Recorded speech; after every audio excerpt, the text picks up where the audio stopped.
How's it going, guys? Welcome to the podcast.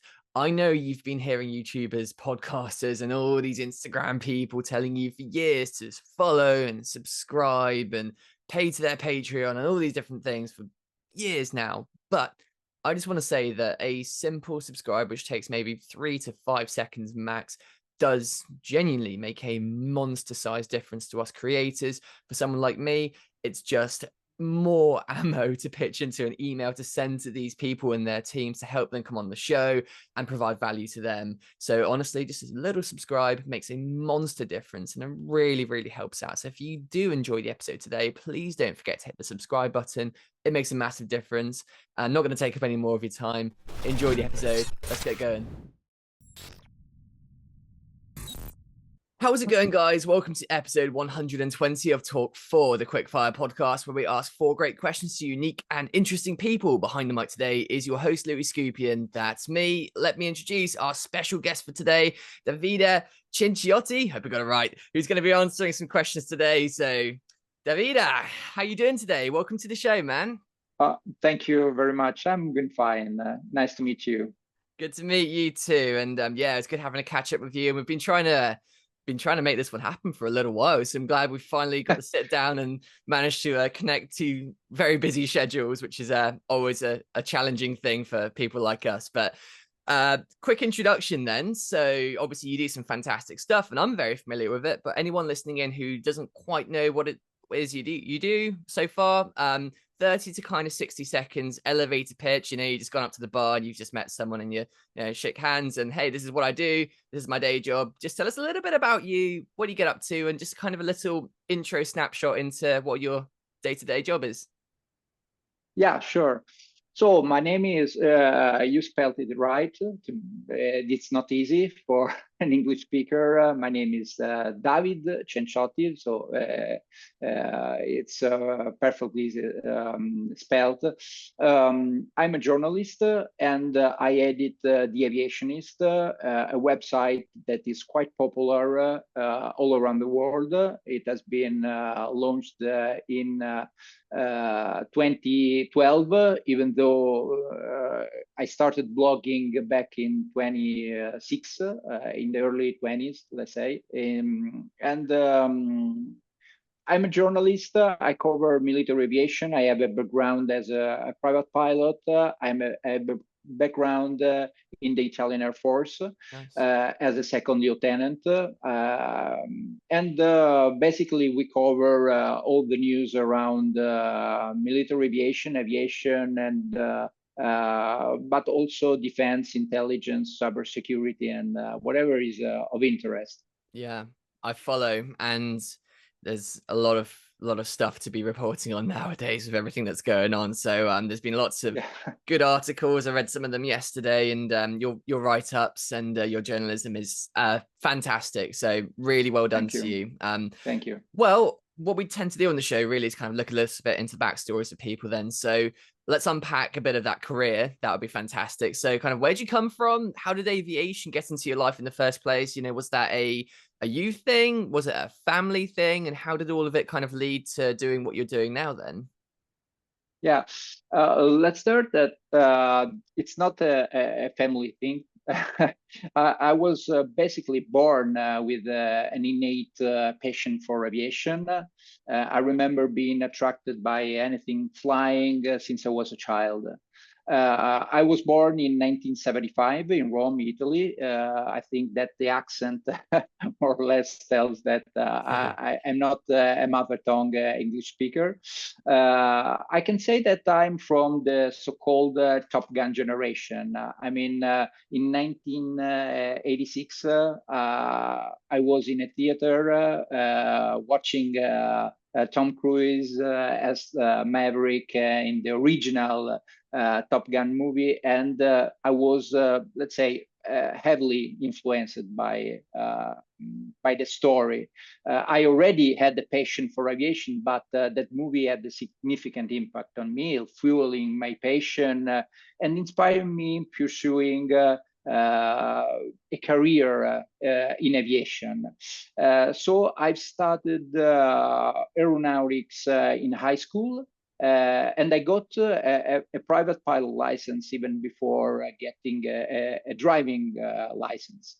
I've Wow. always been quite quite good at writing, and in 1996 I started writing for a UK media outlet, a UK aviation magazine, Air Forces Monthly, that was quite popular back then. It was also the magazine I was subscribed to. I sent them a letter just to inform them that a very peculiar type of aircraft was visiting an airbase near Rome. And in the end, that letter back then, I didn't use the emails yet. That letter became a very short article in the news part segment of the magazine. And I got back from the editor a letter asking me to contribute more. And this was the start of my journalist career, because I started sending them more articles that were published in the magazine, and I expanded my contribution to other magazines in Italy, in the UK, in Brazil, New Zealand, the US, and so on. And so in 2003, I became a journalist, joining the Italian Order of Journalists. That is a state-approved organization that regulates the journalistic profession in Italy.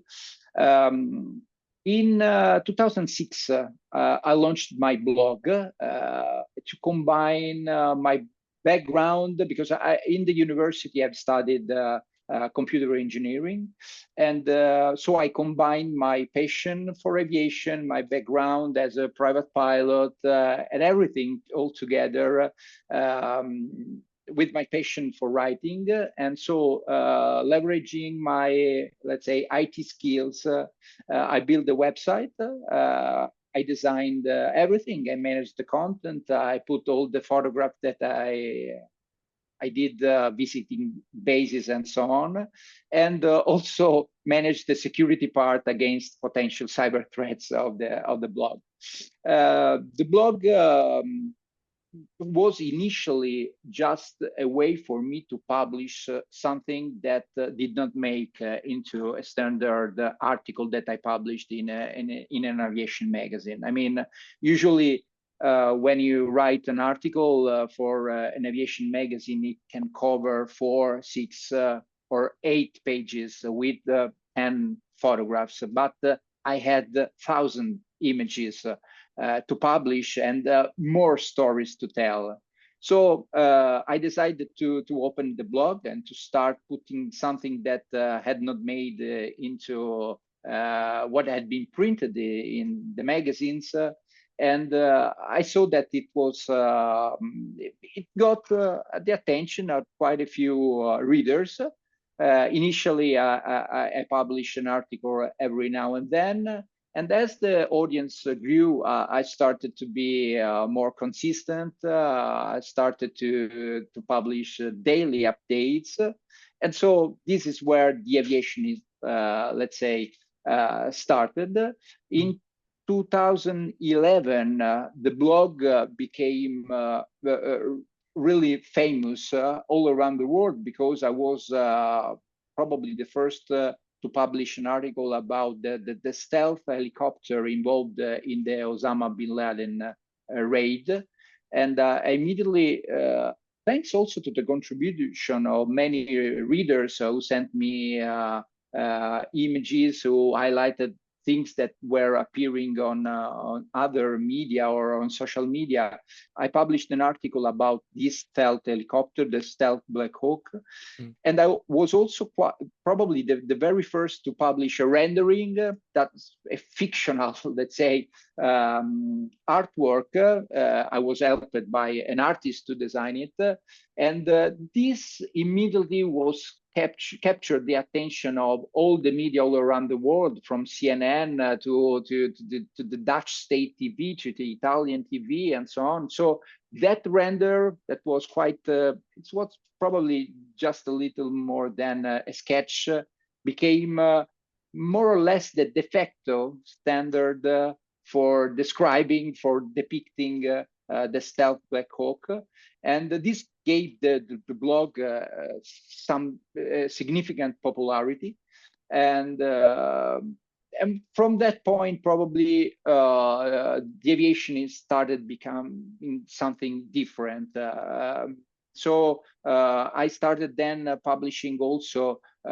It was the period of the war in Libya, the air campaign of the U.S.-led coalition in Northern Africa, in Libya, and I started providing daily updates on the war. These things, let's say, events combined gave the blog a lot of popularity. Since then the blog has continued to grow. I'm no longer alone writing. It's no longer a one-man show as it was in the past. Now there's a team of 11 writers. And so this is more or less how it all started.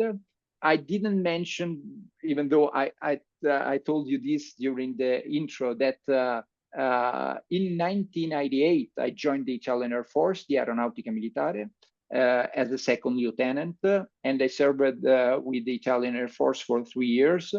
I was at the Italian Air Staff in the headquarters that is based here in Rome. And since I was a journalist, I worked with the public information officer. So I manage media from the other side, from the Air Force side of things. And I was also involved in all the media relationship, media management during the 1999 war in the Balkans. So I had an extremely interesting experience in understanding how an Air Force, the Italian Air Force in this case, but also NATO, manage media relationship during a war, during a conflict like was the conflict with Serbia in that period. So this is more or less my story. So more or less it tells where we are now. No. Now the website has grown, as you mentioned. It's something more than just a website, because there's all the network of social media channels that are connected to the Aviationist. And so let's say it's a multi-domain work that starts and has its main probably focus on the website, but it's also spreads across the rest of social media channels. Nice. That's very cool. It's got me thinking then. So obviously, like you said, nowadays, so many social media channels and so many people coming through writing blogs and starting websites and making YouTube channels, myself included. So looking at that kind of progression of the Aviationist, of how it went from, small beginnings then to getting more consistent and then having that massive spike. Do you think that for people coming through nowadays, starting something like this or in YouTube and stuff, do you think that being just consistent is enough, or do you have to go seeking out that unique thing that basically helps you get that massive spike or that viral kind of growth? And how do you even find that kind of a thing, I guess? Yeah, you are perfectly right. I mean, it's both things, in my opinion. You need to be consistent, but you also, the key to success in this field is probably finding something that is unique. I started with I didn't cover the same things that large, very well established and known media outlets in the aviation space already covered, because I probably couldn't add anything to their coverage that was already top class. I started working on things that were probably not covered, but were relevant to people who are passionate about aviation. And this was probably the right approach, because I combined the two things. the website, all what I do is driven by passion. I'm an aviation enthusiast myself, even though I'm also a journalist. This means that I started writing and I continue writing about things that I would love to find and to read in a website like the Aviationist. And this is also the reason why I continue to read other similar, larger, but even smaller websites, or continue following people on Instagram, on X, because they provide in coverage about some small or even large topics of interest. So in my opinion, it's important to find something to be consistent, but also to find something that brings a value to the readers, the follower, and so on. And usually it's something that no one else covers, or no one else covers in the same way as yourself. Quick ad break here, guys. Just want to introduce you to Shopify. Shopify is the all-in-one e-commerce platform that runs basically everything I'm doing, from my personal website to my business websites. It truly is a phenomenal system, and I have a way for you guys to get started today for just £1 building your business, whether that's personal brand, whether that's e-commerce, whether that's a blog. It has everything. It has its own app store that can get you basically every feature you could expect from an online store, and it really just works out of a fantastic all-in-one system, which I can only highly recommend enough. And you guys can start for just £1 today. It's an incredible offer. Absolutely amazing. And the link to that is in the bio, or I'll put it up in the tab at the top. I think it'll be top right at the screen for you guys right now. So yeah, guys, check it out. Make sure to get this offer, and yeah, get started. It's fantastic. Right, I'm with you. I'm with you. So, I mean, obviously, something like military aviation and, progressions and things that are coming out and things based in defense and everything. There's so much red tape around there. There's so much secrecy, and obviously, state secrets and stuff. It's all highly guarded things. So I've got to ask then, so with the Aviationist, then, how do you kind of navigate all that really? So how do you kind of get the right information? Where, how do you source information and stuff? So kind of, anyone looking to start something like this, I'm sure we're all aware there's so much misinformation out there, and so many people who, especially with AI now, creating all these different things and these images and stuff which can be faked and all that. How do you find the right information, I guess, and what's the kind of process for maintaining that trusted source that you've clearly built over the years then? This is a very nice question, because I think this is a real problem now. In the past, when I started, you had some limited, let's say, ways of gathering details about military aviation, and usually you could rely on the famous magazines like Aviation Week and Space Technologies, Combat Aircraft, and other Flight International, and so on. So, or official releases, statements from air forces or agencies, and so on. But now, as you mentioned, there are lots of sources, and it's really difficult to understand and to validate all the constant flow of information that is circulated online. So I often talk, when I speak, I mentioned I'm a computer engineer, and I'm a professional in security, information security, and often called to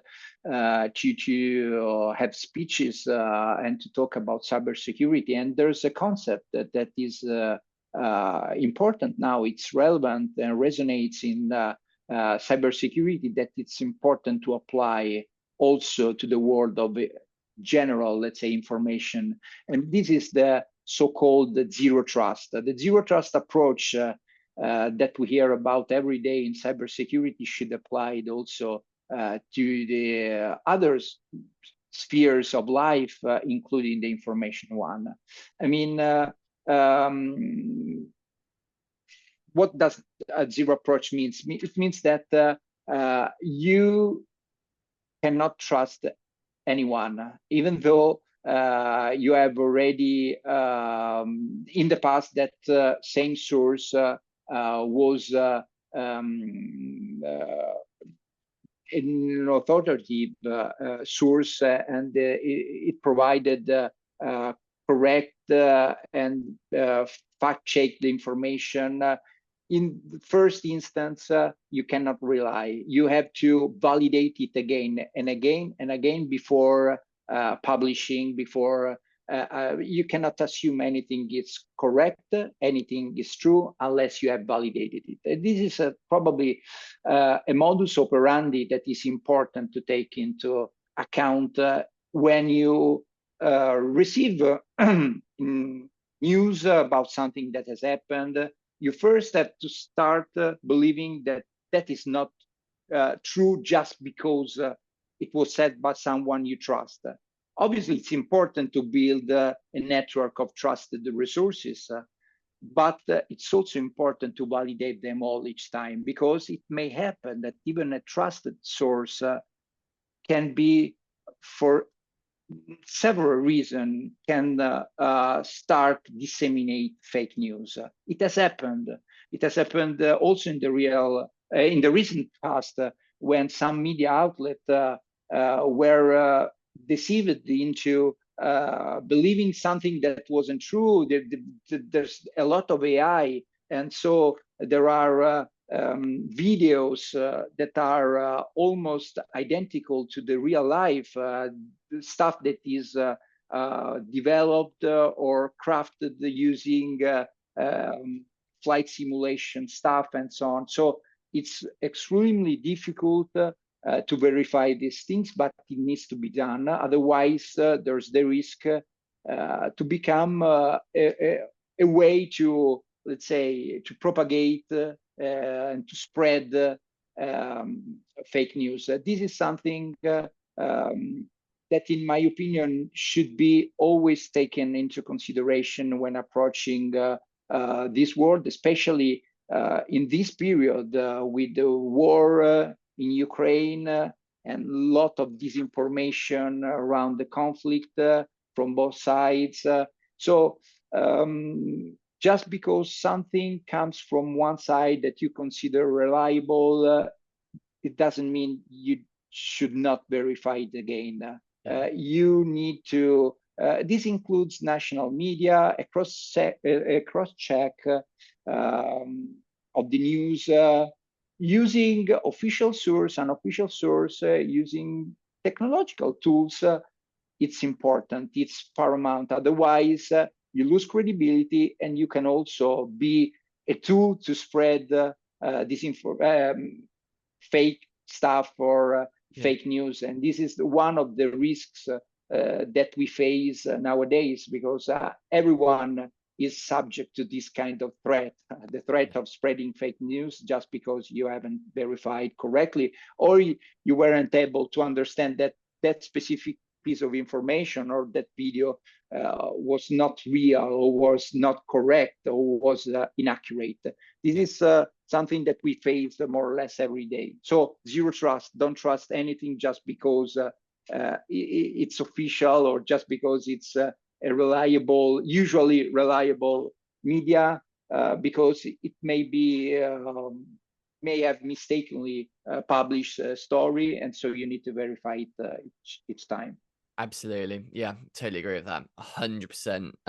Yeah, it's kind of like dirty drinking water, isn't it? You know, you have that, and then you need to have those filters in place that, you know, you filter out, you know, the wrong stuff, and then come out with the clean stuff, and then you have, you know, a source of credibility like what you're doing, and then that's where you can find what's actually going on, the truth behind things. But okay, so let's say we've got an aspiring blogger or someone in the podcast right now. We've got our source right. How do you write a blog? You know, what's your process? What's your creative process? What do you think makes a really good article? What are some of those elements you should have in there? Just interested, you know, how do you go about making from, you know, blank page to finished product? What's your kind of creative process? Uh, that's another tough question. I mean, because obviously a technical workflow that you need to follow, but in, you, the beginning may change. I mean, the input can come from different, let's say, directions. We constantly, I mean, myself and the rest of the team, we constantly monitor all the social media, all the sources. We receive emails from air forces, from aerospace industries, and so on. So we have all our sensors, let's say, always active in order to detect interesting stuff that may become an article. After something interesting emerges, we start a validation process because it's important to understand what I've just explained. With the zero trust approach, we try to understand if there's something fishy, if something that needs to be verified, because especially social media, as you know, something that is sometimes stars as a fact that you always need to investigate in order to understand if it's confirmed, it's just a speculation, a rumor, and so on. Once this is done, we start putting the text, writing, explaining if it's just a news item, or it's something that needs a technical explanation. We start writing the article in the CMS. We use WordPress, so it's basically accessing the administration part of the website and start working on the text. It depends from a journalist to another one. You can start from having a clear idea what the title can be, or just leaving the title to a later point, because it's not easy also finding the right title, because the title needs to be something that sparks the interest, but it doesn't be, you have to be sure it's not clickbait, it's not misleading. And believe me, I've been doing this for several years. Despite all the efforts, it's always difficult to find the right balance, because someone will say, okay, it's clickbait, other ones will say it's misleading. So I spend, as the editor in chief, because I always overview all the article, and I review all what is published on the website, even though we have 11 writers. I need to check all the articles, or the titles, all the images, because I want to be sure what we publish is coherent with the story of the blog, and also does not include anything that I don't want to be published, that needs to be verified once more, and so on. So it depends, but we, at a certain point, let's say we find the right article. I may also interact with the author or with one of the other journalists in order to understand what's your idea. Do you think we can give this title or this subtitle, and so on? So there's also an interaction between us as a team in order to understand if there's something that needs to be fixed, or there are suggestions, because there are sometimes an article may change as you write it, because there are inputs coming from, or suggestions coming from, the rest of the team. And then we make a selection of the photographs. The photographs, there's a cover image that is the main, the most important image that goes along with, that usually creates also the preview that is shared across social media. And it's extremely important to find the right one. And again, to find the right credit for the image, to understand if the image can be published or some kind of clearance needs to be obtained before it is published, because we don't want to infringe anyone's copyright. It's also time consuming because it's not always easy to find the right image to go with the article. In some cases, you have to lean on file images. In other cases, the story itself is around the photograph that has been published. So it depends, but generally it takes some time to find the right images and to spread them within the text, because you have a cover image that is the most important one that usually catches the reader's attention, but you also have to put other images within the rest of the article. 3, 4, it depends on how long is the article will be. Then we select we call it the category of the article. It can be military aviation, it can be current conflicts or area of crisis, it can be Ukraine, it can be something about drones that represent a category itself. So we apply several changes and also give attributes to the articles. And when we are ready, if a final check is required, I'm asked to have a look, or there's someone else who checks other things. If something has changed since we started writing the article to the moment we are about to publish it, and in the end, the article goes online, and we start also spreading it, the link or the description on Instagram, Facebook, X, and so on, so that it gets the attention it needs. Brilliant. When there are sometimes developing stories, so stories that start because of something has emerged, but then new details are collected or are released, and we need to update the story. This sometimes happens, and so it's let's say the article is quite it's not something static, it's dynamic, because you need to update it if something is needed. We usually tend to make the article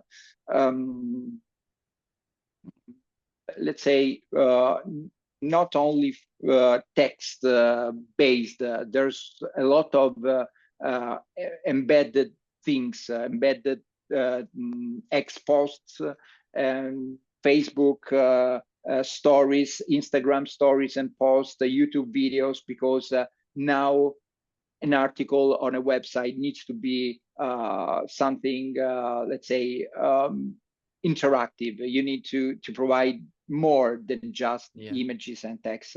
And usually embedding posts from other social media helps giving this kind of user experience. And that's it, more or less. This is the process.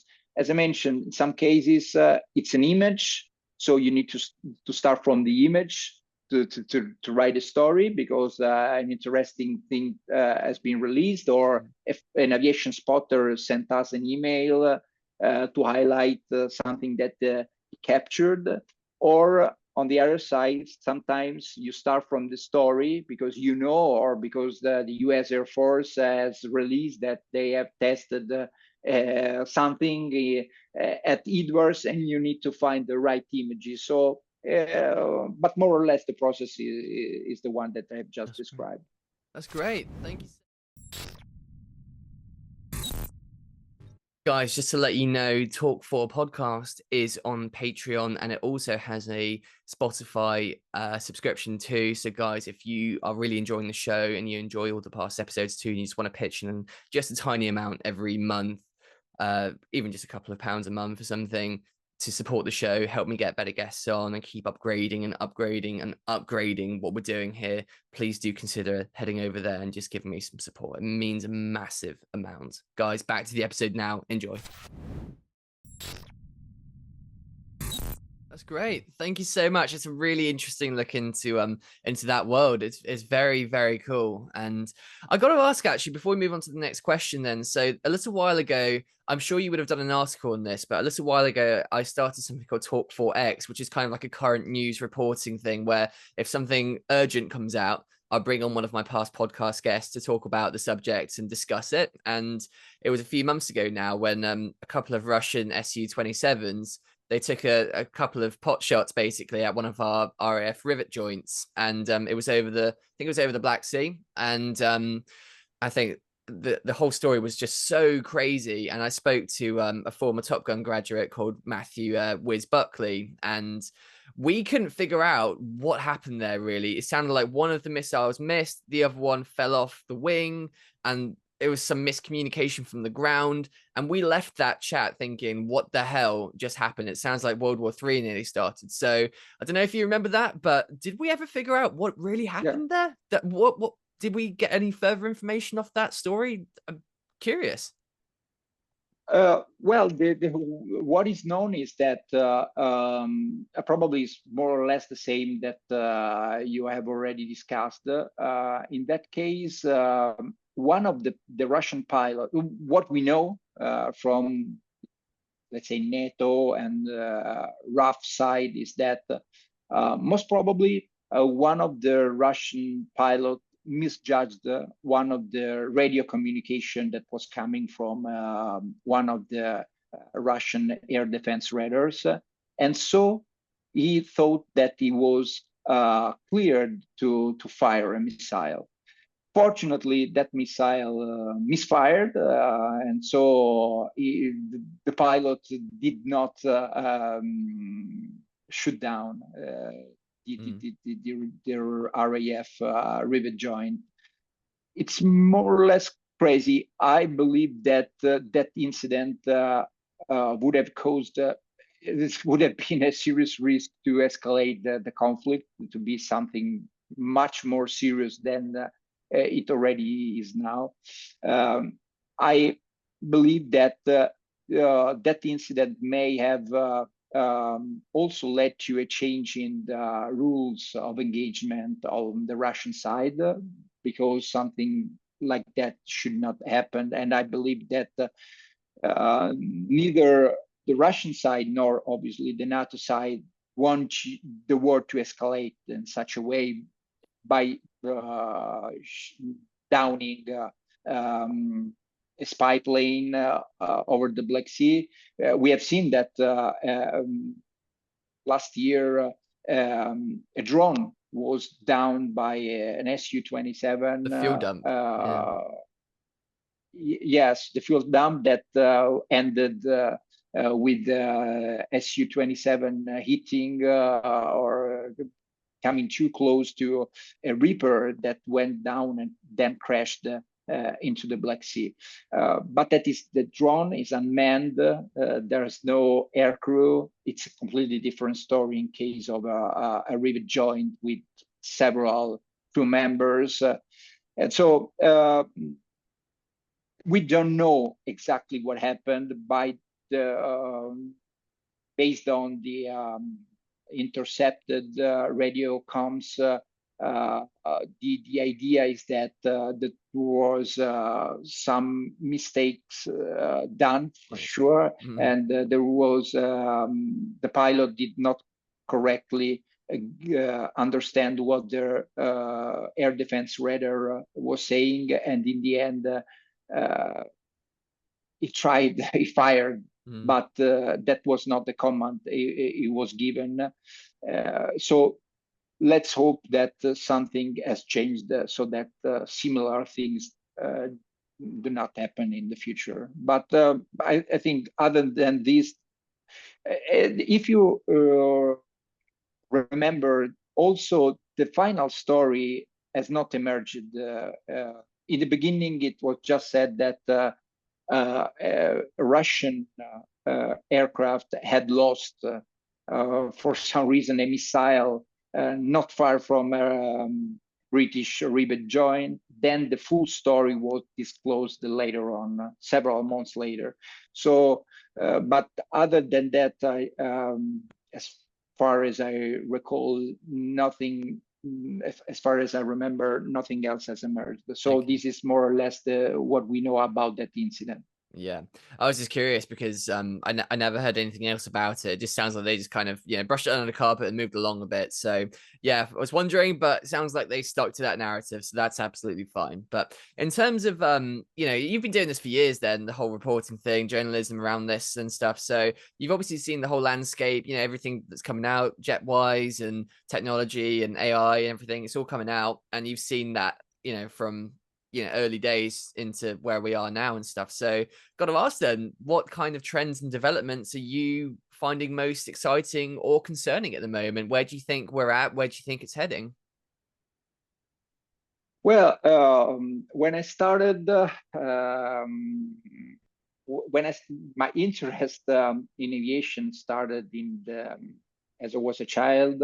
So in the beginning, let's say that I'm a third generation type of guy. Now we are, the fifth generation. It's let's say the current one, even though we have seen that there's already a sixth generation bomber, the B-21, that embeds a lot of the things that have been developed during the last 40 years. So let's say that there's been a significant evolution in this space. Initially, stealth, low observability was something that was only available on single aircraft in the beginning, the Nighthawk, and then it has become more or less, let's say, common to many, not only to the US, as it was in the past, but to many air forces, because many are now operating or will in the near future operate, for instance, the F-35. So there's been a significant development in terms of shapes and generally speaking characteristics of the aircraft. So this has more or less revolutionized the air combat by reducing obviously the visibility of the aircraft to radar, and it has also had an impact on the detection the techniques. And another significant change that we have been observing is the proliferation of unmanned air vehicles and drones. The war in Ukraine has once again reaffirmed how this kind of weapon systems are important for a modern conflict, more than expected probably, for reconnaissance, for coordination of airstrikes, in order to carry out actual missions, strike missions, and so on. So this has been probably the most important evolution that we have observed in the world of military aviation. In the near future, in the future, probably there will be more unmanned aircraft than aircraft with the pilot, but we have already been witnessing a change, and this is probably the most significant change that we have observed. And obviously UAVs or USVs, because there's also been a significant number of surface vessels, drone boats that we have seen, again, Ukraine taking center stage because of all the attacks that have been carried out against, for instance, the Russian Black Sea fleet, using these remotely piloted vessels against big warships. And all these platforms now embed AI or exploit new technologies in order to carry out their mission. So it's right, it's completely correct. The incorporation of AI in aircraft, not only in current operation, but also in the digital engineering and development phase, so as to reduce the development timelines, improve maintenance, enhance situational awareness. These are all things that we have been observing, also thanks to the AI capabilities that the current and even more so the future aircraft will embed. So we are already seen that there's been a significant number of companies working in order to make the current aircraft, the current fifth generation aircraft, able to cooperate with so-called loyal wingmen, that is to say, semi-autonomous drones and AI-assisted pilot system that can cooperate with general with standard common aircraft in modern scenarios. This is another important development in my opinion. There's also the development of hypersonic technology. We have seen hypersonic missiles, but there will be probably a hypersonic aircraft capable of speed greater than Mach 5 that can completely change and alter the balance of power in future scenarios. So making the traditional air defenses much less effective. In the end, the evolution has also of this space has also shown that it's extremely important for the modern the air forces to be to achieve what is called the information superiority. The information superiority is the tactical advantage that comes from having several sources around the battlefield able to feed information that would shorten the decision-making process. And it's no longer important to have the most capable or the fastest aircraft or the one that can carry the largest weapons or the most modern ones, but it's probably more important for the decision makers to have all the details or the intelligence about the enemy, and because this will give them the ability to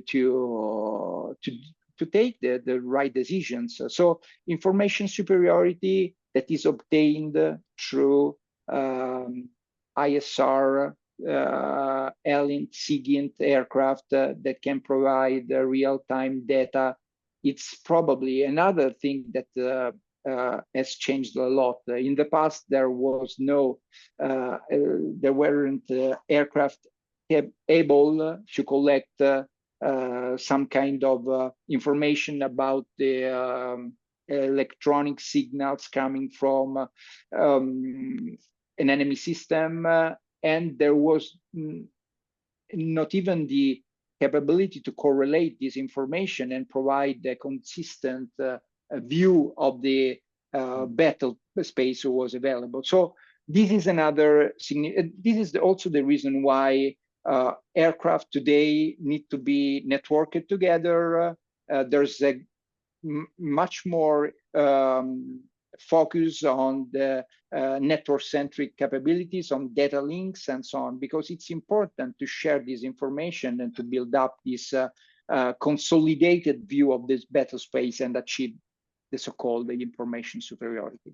These are the things that I've seen changing in the recent decade, let's say. Yeah, it's very cool, and it's an exciting industry to be a part of and talking about and having conversations like this with. And if there's anyone who's kind of listening in now, obviously we start touching a few things with kind of like blog creation and source finding and stuff, but it's kind of a final round off.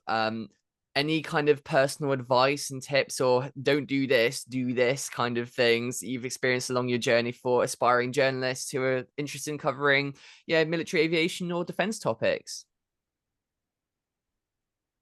Well, we have covered a lot of things already, but let's say that I think that what's important is to try to provide unique content and analysis. This is important. We have already discussed about this, and also to fact check everything in order not to lose credibility, to making readers trust your content. This is extremely important. I think that it's also important to maintain a consistent stream of updates to your readers, to your audience, and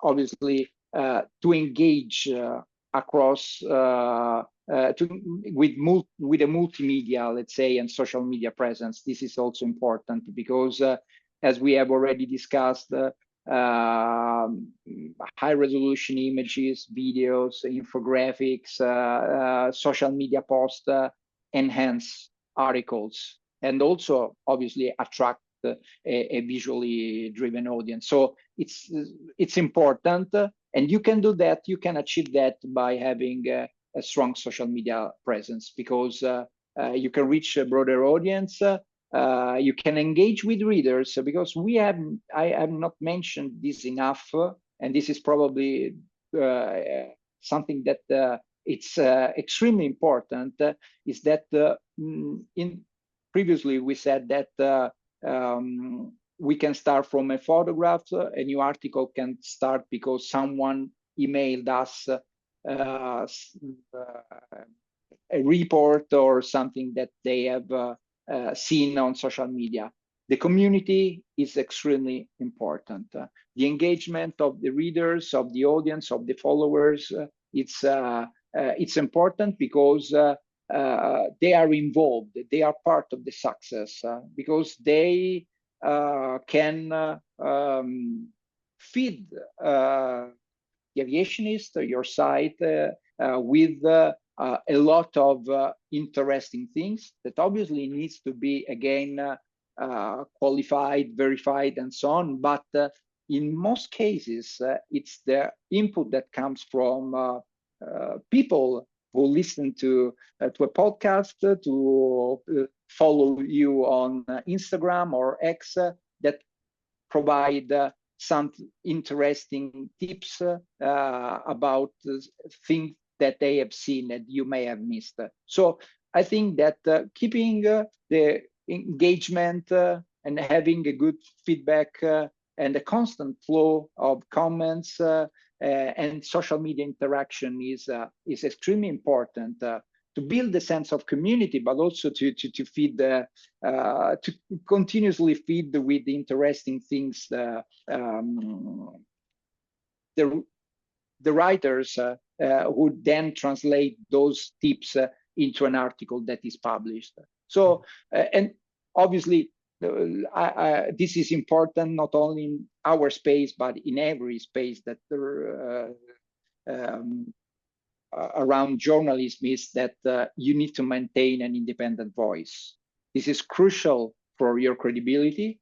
You need to be impartial. You don't have to rely on sensationalism or clickbait, but only focus on factual well-researched reporting. This helps the site stand out in a crowded media landscape where there are sometimes biases and agendas that can often taint information. And this is something that is not acceptable. Yeah. That's it. I love it. That's fantastic advice. And yeah, everyone should take note of that. I truly believe that. And especially me as well, just maintaining that, that originality, that credible voice, and building that reputation and trust, and, the people you have on the show and stuff too. It's really important. But anyway, so that's been the 4 questions for today. Before we wrap it up, it's time for the shameless plug. So Davida, send our people and our listeners today over to everything that you're doing, all the social media, the website. Where can we find the blog? I'd love to get you some new readers, and yeah, just make sure you send them to where we can find all of your cool stuff.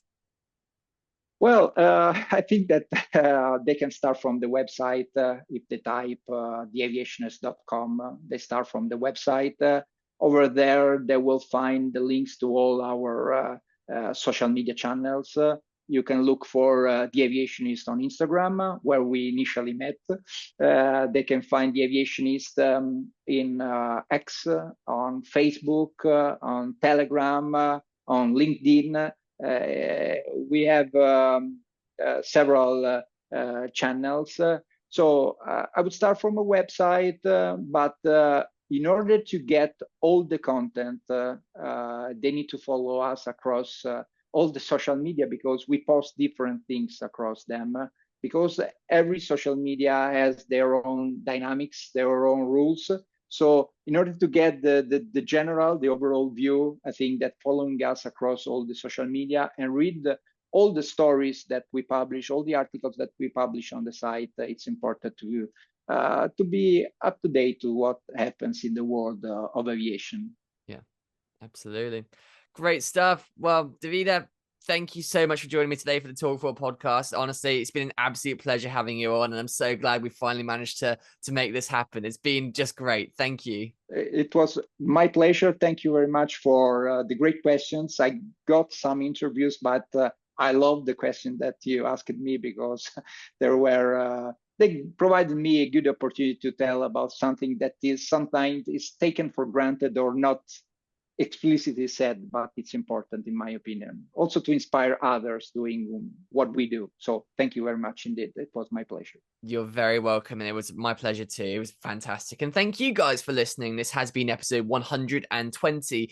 If you'd like to listen to the past episodes, go and have a look at the channel. And if you'd like to listen in for the future ones too, make sure to hit that subscribe button and spread some love by leaving a like and a comment. Signing off for now. See you next time. Bites on.